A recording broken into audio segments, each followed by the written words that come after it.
Ребята, всем огромнейший привет из нижегородских лесов. Ну и как вы видите, я снова вышел в лес. На дворе конец январских праздников, 18-й год. Время сейчас уже достаточно поздновато.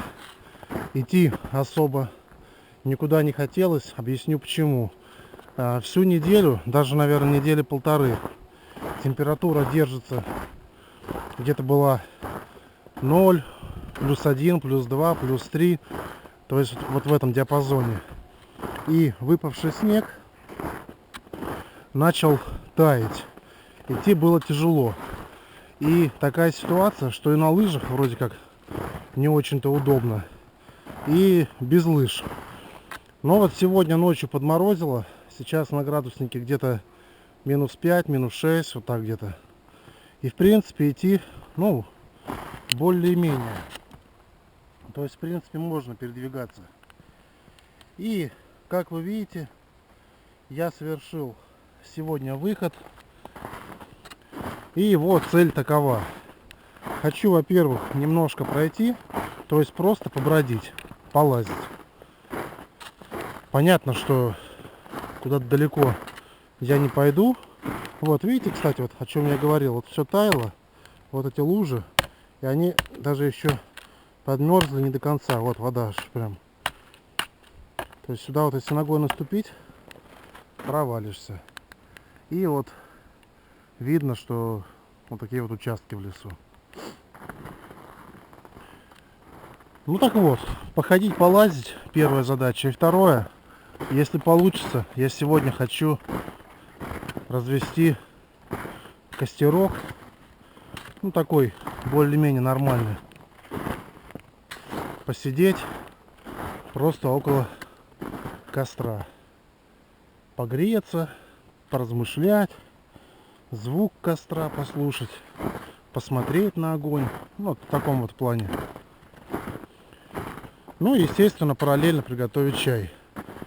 Как обычно, ребят, что получится, я загадывать не буду. Вот просто есть сама идея. Ну и потихоньку двигаюсь. Смотрю, выбираю место. Начинаем наш выход. И, как обычно, ребят, я надеюсь, вам это все дело интересно. У кого в регионе нет снега, вот, пожалуйста, смотрите на снег. Ну и делитесь своими впечатлениями. Все, начинаем. Я сейчас иду вон туда вот прямо. И там дальше уже будет видно по ситуации. Видите, ребят, участок буквально весь в шелухе от шишек. Вот в таком виде, видите? Ну, здесь можно предположить, что это или белка где-нибудь вон там вот на дереве шишки грызла, или, как мы с вами уже знаем, где-то здесь, ну тоже где-то повыше, наверное, дятел долбит свои шишечки, и это все дело осыпается сюда. Но как бы то ни было, ребят, выглядит очень достаточно красиво. На белом снегу, вот видите, прям такой, как пестрый ковер. Прикольно. Обратите, ребят, внимание, я уже показывал вот этот солонец. Ну, этот делал не я, кто-то другой сделал, человек. Сюда вот и следы ведут, то есть видно, он приходит и немножко это дело приводит в порядок. И посмотрите, здесь уже лосиные следы. Видите, вот они. Лосиный след. Вот. То есть сюда приходит лось. Вот они, видите? Прям хорошие, отчетливые. Я больше чем уверен, что и к моему солонцу животные уже наверняка подошли. Но до него просто идти сейчас не очень удобно. Но вот так это дело все работает. Видите? Соль, ствол пропитывается, животные приходят, ну и облизывают, сгрызают данные вещи. И, кстати, тоже такая интересная информация. Кто-то говорил, что только на лиственных деревьях можно делать солонцы. Вот, это вот у нас елочка, видите, ель. И животное прекрасно приходит, питается и радуется. Вот, ребят, вот так. Ну а я продолжаю дальше идти к своему месту. Видите, ребят, лось. Вот его следы. Шел прекрасно, все у него хорошо. Спокойненько перешагивал. И дальше он туда, по водичке, и все. Я, естественно, здесь не пойду. А вот что интересно, весь лес, вот эта тропинка идет, она вся буквально вот так вот в воде. Снегом припорошена. Ямок полно здесь. И вот так вот оступиться, черпануть очень даже легко. Вон, видите, все буквально, ребята, в воде. Поэтому сейчас надо это все будет очень аккуратно и аккуратно обходить, чтобы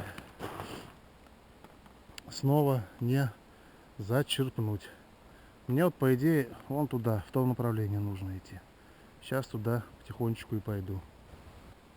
Посмотрите, ребят, какие красивые трутовики растут. И как они осиновый, сосновый ствол заселили. Вы видите?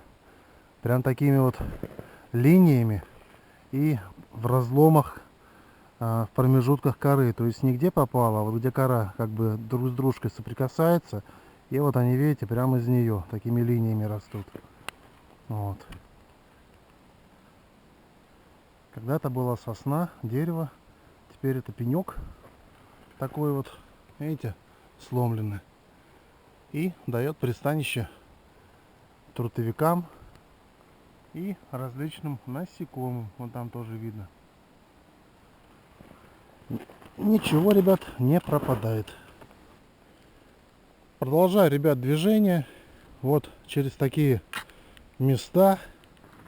Видите, все завалено, все лежит. Но хочу отметить, что вот вы видите след один. Вот. То есть человек шел оттуда. Видно. И тут же параллельно лосиные следы. То есть и животное здесь есть, и, скорее всего, это ходили охотники, наверное. Потому что другого объяснения, ну, по крайней мере, сейчас я, прямо скажу, я, ребят, не нахожу. В принципе, наверное, можно и здесь сделать лагерь. Участок вроде нормальный. Сушинки вон валяются. Хотя тут что-то вот нависает очень много всего. Не знаю. Ладно, погуляю еще чуть-чуть. Минут 20-30 еще похожу, а там уже приму решение. Но видно, ребят, видите, что люди ходят все-таки, люди есть. И животные есть. Вон, видите, какой след. Вон. Вообще. И в какой-то степени это и подразумевает, что вот так вот, гуляя по лесам, периодически надо все-таки как-то себя обозначать. Разговором ли, как сейчас я это делаю. Иду и разговариваю с вами. То есть понятно, что человеческая речь, человек, и уже у людей понимание, если кто-то охотится. Свистком, покашлять, ну, в общем, любым способом. Вот какая красота. Смотрите. Поваленный ствол березы. И видно, что отходит кора. Вот видите? Отходит кора. И под корой в некоторых местах, ну вот камера это не передает, но мне видно. Видны некоторые такие вот отверстия. Это, ребят, различные жучки, насекомые откладывают туда свои яйца, личинки. И это все дело весной будет рассыпаться и развиваться. О, какая красота. Деревья. Вообще. Сосны, ели. И главное, ребят, тишина. Хотя вот так вот я сейчас немножко постоял. Ну и вот шел тоже, останавливался. Сверху где-то в кронах деревьев что-то похрустывает. И такое чувство создается, что ты тут не один. Вот. Это не страшно ни в коей мере, нет. Просто интересно. Вот видите, как красиво. Вон там вот, туда если дальше пройти, там болотце. Вот. Ну а мы, коль уж зима и наш маршрут ограничен более-менее проходящими участками, двигаемся вот по этой так называемой дороге, по которой оттуда, куда я сейчас иду, видите, следы, шел человек. И шел он, ребят, я вам хочу сказать, буквально недавно, где-то, наверное, сутки назад. Вот. Продолжаем. Подходим, ребят, к зачетному муравейнику. К очень зачетному. А оказалось, это и не муравейник. Это очередной небольшой выворот. А вот так с этой стороны я шел, я подумал, что это вот такой большой муравейник. А это, видите, оказалось нет. Тем не менее, прикольно. Ну вот это место, куда я и направлялся. И где-нибудь здесь попробую сейчас, ребят, развести костерок и попить чай. Сейчас найду, где получше. И надеюсь, все получится. Березняк просто красивейший. Одно из моих любимых мест. Вот это вот.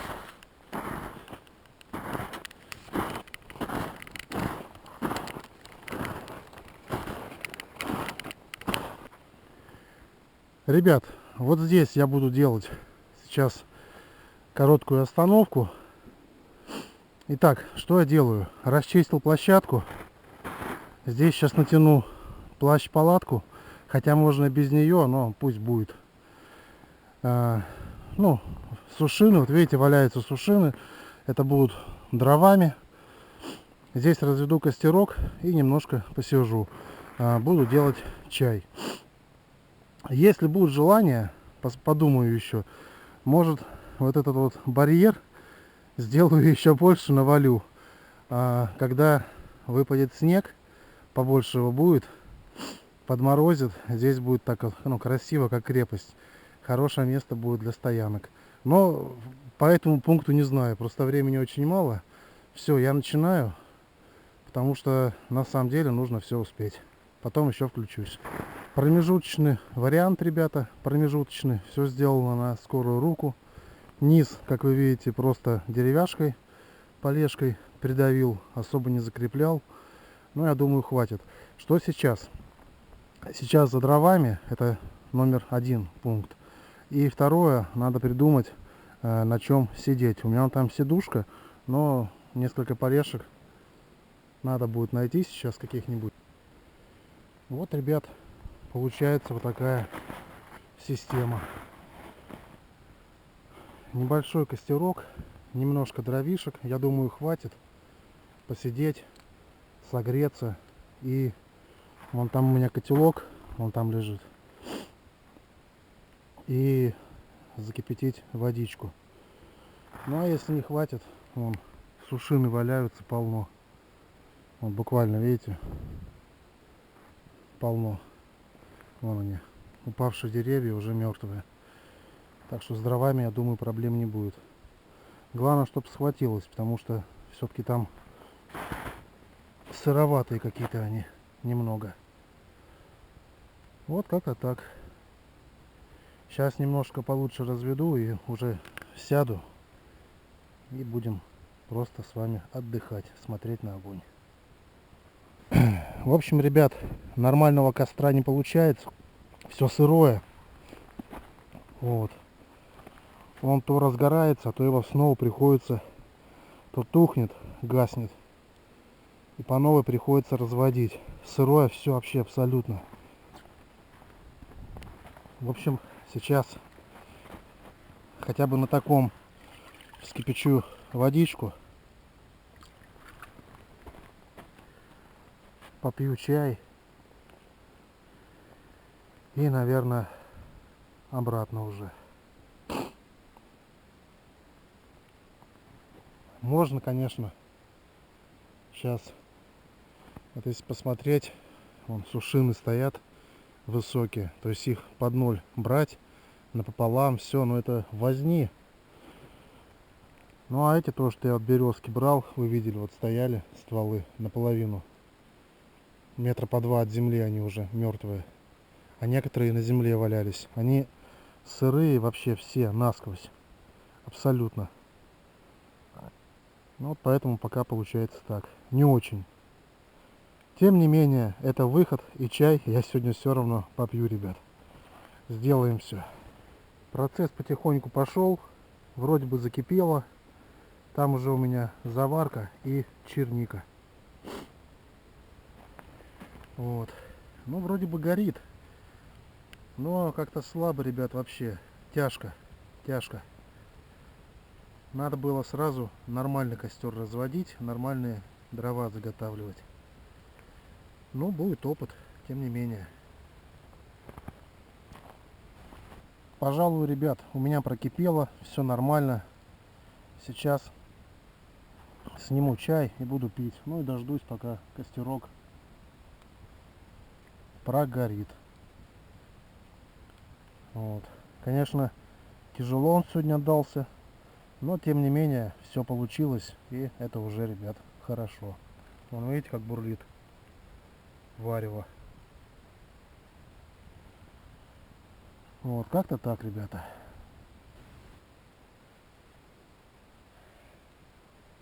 Ребят, ну вот выход подходит к концу, как говорится. В принципе, не очень хорошо, но все получилось. Что хочу сказать. Конечно, все мы специалисты, все мы много чего умеем, но бывают ситуации, когда, вот как сегодня, например, у меня толком не получилось нормально развести костер. Вот еще раз разводил, все, а сегодня что-то вот не пошло. Понимаю, что сам ошибки допустил, все, но тем не менее. Поэтому никогда не стоит недооценивать какие-то моменты. Вот. Это вот такой вывод я сегодня сделал с этого выхода. Понятно, что я знаю, как надо делать все, но вот знать одно, а сделать другое. Это что касается выводов. Ну а что касается самого выхода, в принципе, я считаю, что выход получился, прогулялся, ноги размял, как раз то, что хотел. Ну и, собственно, сам чаек получился. Сейчас это дело у меня прогорит, и потихонечку, ребят, я пойду уже домой. Вот как-то так. Жар, кстати, от костра, от этого не очень такой большой. Вот. И в принципе вот так вот на будущее для себя буду знать, что чтобы время не терять, лучше сразу заготавливать нормальные дрова.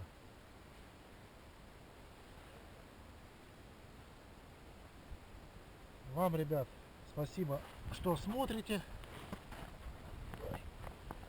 Удачи и чтобы все было нормально. Пока. Ребят, вот я вышел к своему солонцу. Вот он, видите? Конечно, он у меня не такой профессиональный. Не так сделал, как тот, который мы с вами видели прежде. Но, посмотрите, здесь тоже, вот видите, все в следах. Правда, следы, я так понял, не лосиные, какие-то другие. Но видите, все истоптано. То есть, кто-то сюда тоже приходит, ребят. Кто-то приходит. Но, я думаю, пройдет еще немножко времени. Звери подпривыкнут. И здесь будет еще больше. Прикольно. По крайней мере, не в ноль. Вон, видите? Там вон что-то наследили. Вон следы рядышком видны. Вон там вот. То есть, в принципе, ходят.